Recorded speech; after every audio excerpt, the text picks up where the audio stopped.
Good afternoon. This is Karen Tully reporting from the Republican Women of Baltimore County at our monthly meeting.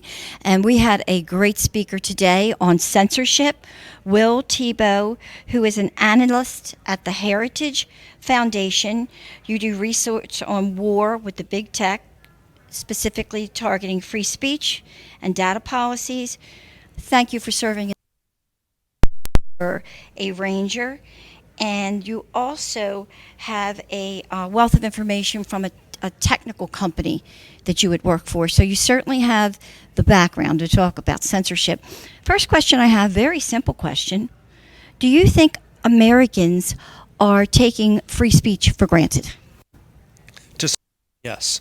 What I always urge Americans to do in one-on-one conversation is to understand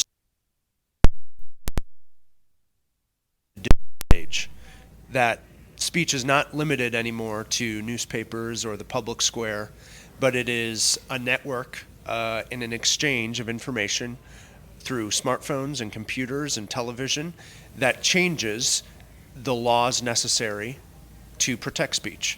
And Americans should understand that, and our legislators should understand that it means something new in the 21st century. Especially to our kids. You were mentioning that even some of the institutions such as Stanford have been censoring speech. And there's actually a list of words. One of them, I think, was Americanism. Right. Stanford initiative. And part of that initiative of words they recommend institutions ban. And perhaps there are some words on that list that are worth reconsideration, but there are also a whole host of other words that are frankly absurd to think people will stop using, like American, the word American. They don't really shouldn't.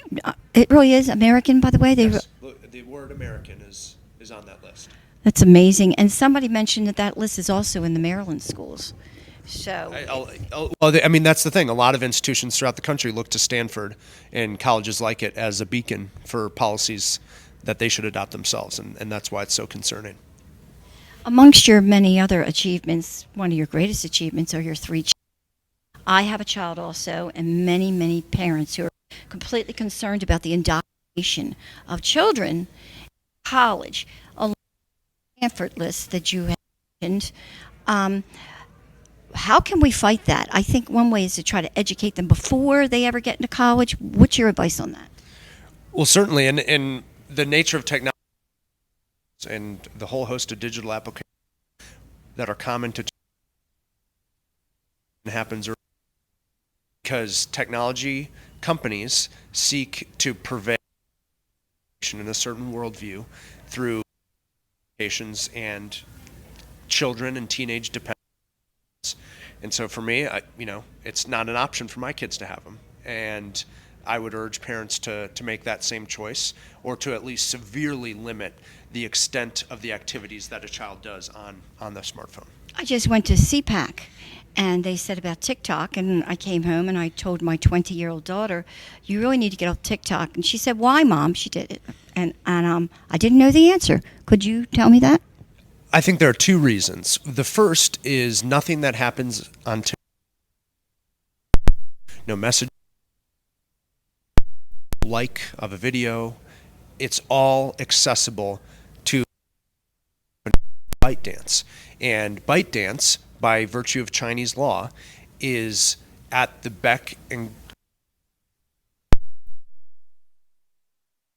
essentially. Second, I think as pernicious risk is the social contagion that spreads. Progressive and leftist Bryce's progression that runs counter to traditional family values, and it gives children and teenagers and young women like your daughter a false sense of what is real.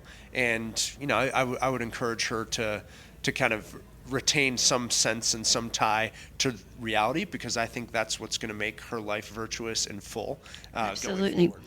How about, you mentioned that the government is also, and the different military departments are involved in censorship now. Tell us a little bit about that. I'm sorry, the government and companies. Right. Well, so what I think I referred to in the speech is the Twitter files, which were the release that Elon Musk permitted of internal emails and conversations between Twitter employees and federal government officials, in particular officials at the FBI. And it was officials at the FBI who were more or less directing censorship tasks to Twitter engineers and Twitter policy officials. And that's kind of that to me lays bare what we already assumed was true, but it's apparent throughout multiple companies. Just before the Twitter files came out, The Intercept revealed that the Department of Homeland Security has portals with Twitter and with Facebook where government employees can direct censorship requests on those companies' networks. I'm telling you, it's just beginning. The other thing is you talked about the freedom of speech and how it's just equal speech, but you also equally emphasized that has to do with truth. Well, exactly. And I asked the audience kind of the counterfactual that I think this would be a different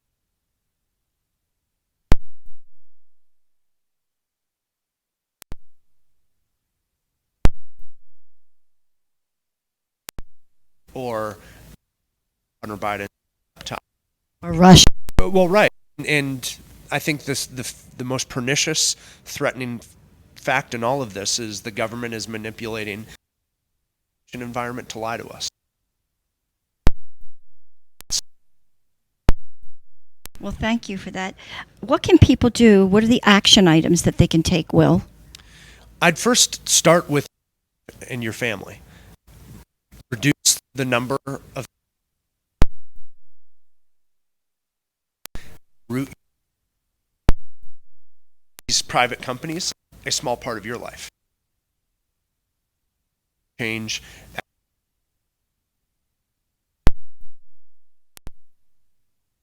but also private censorship, and to make sure that politicians you elect to go to Washington, D.C. to serve you actually serve you and don't serve arbitrary political philosophies, but serve the interests of conservative voters. Well, thank you very much for speaking today and for the interview and for serving the country. And I have a feeling you're going to be a leader with your children because they need parents. God bless. Thank you.